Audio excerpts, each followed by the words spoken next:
Aujourd'hui, le 3 du mois de Tammuz, le jour de la Eloula d'un grand tzaddik que tout le monde connaît, bien sûr. Le Rabbi de Lubavitch, Rabbi Nachem Mendel Schneerson, le dernier Rabbi de Lubavitch. C'est aujourd'hui le jour de sa mort, le 3 Tammuz. C'est sûr que matériellement, on lui doit beaucoup parce que de partout où on va en vacances, on se renseigne d'abord est-ce qu'il y a un Chabad. Tahiti, Guadeloupe, est-ce qu'il y a un Chabad? À part matériellement ce qui nous a aidé, spirituellement aussi nous a beaucoup aidé ce tzaddik. C'est ça un tzaddik qui aide les autres spirituellement et matériellement. Le Rabbi Lubavitch, c'est pas moi qui ai apte à parler sur ce tzaddik, mais combien d'histoires sur ce tzaddik, combien de bien il a fait en Israël. Des heures entières il recevait du monde dans son bureau et des journées entières et en plus il leur donnait des conseils. Des bons conseils, bien sûr. Ça, c'est sûr que c'est des bons conseils. Alors, on raconte qu'une fois, il y avait l'émissaire.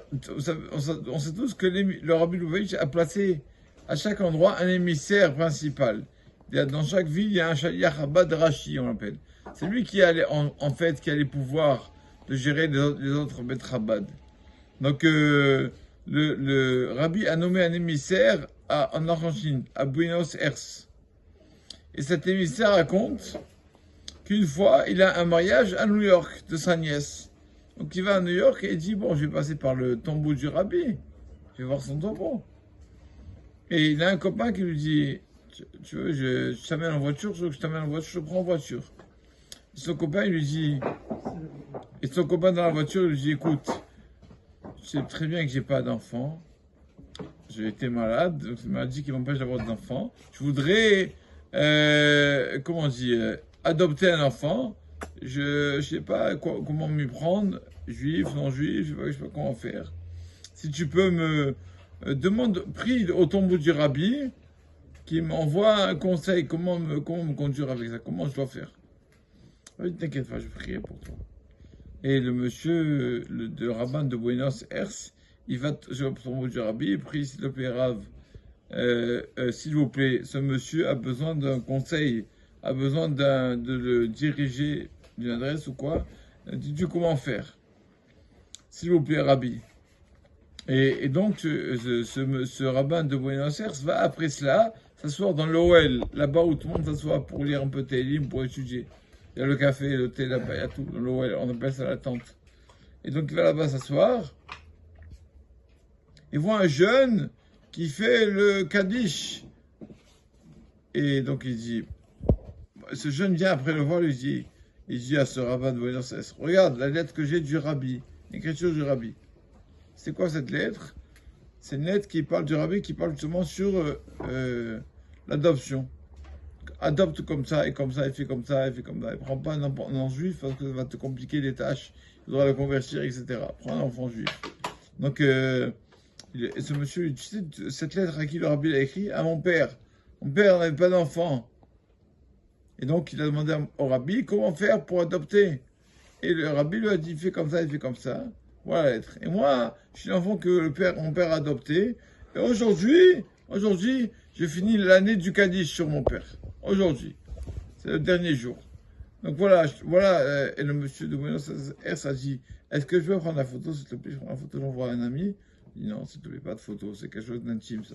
Il lui a raconté l'histoire, que c'est un ami qui voudrait adopter et qui a besoin de lui, a besoin de ses conseils. Il a dit, bon, alors, prends la photo.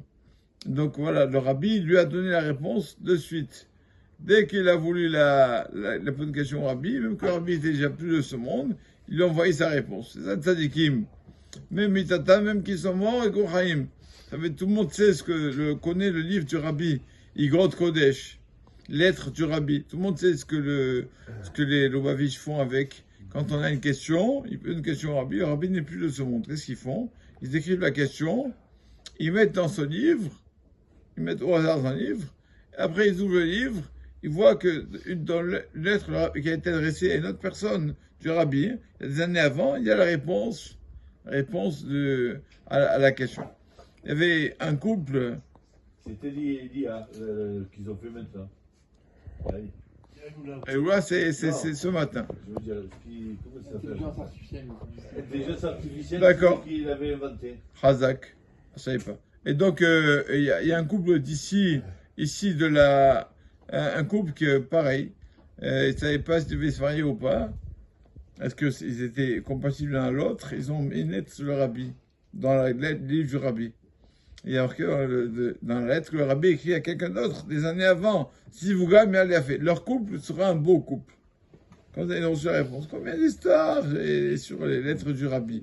Igrot Rabbi, c'est jusqu'à maintenant, le rabbi, une toute question qu'une personne a, peut marquer, va chez un Rav Chabad qui sait faire ça, il pose la question, il la met dans un de ses livres des lettres du rabbi, et recevra sa réponse. Amen, amen.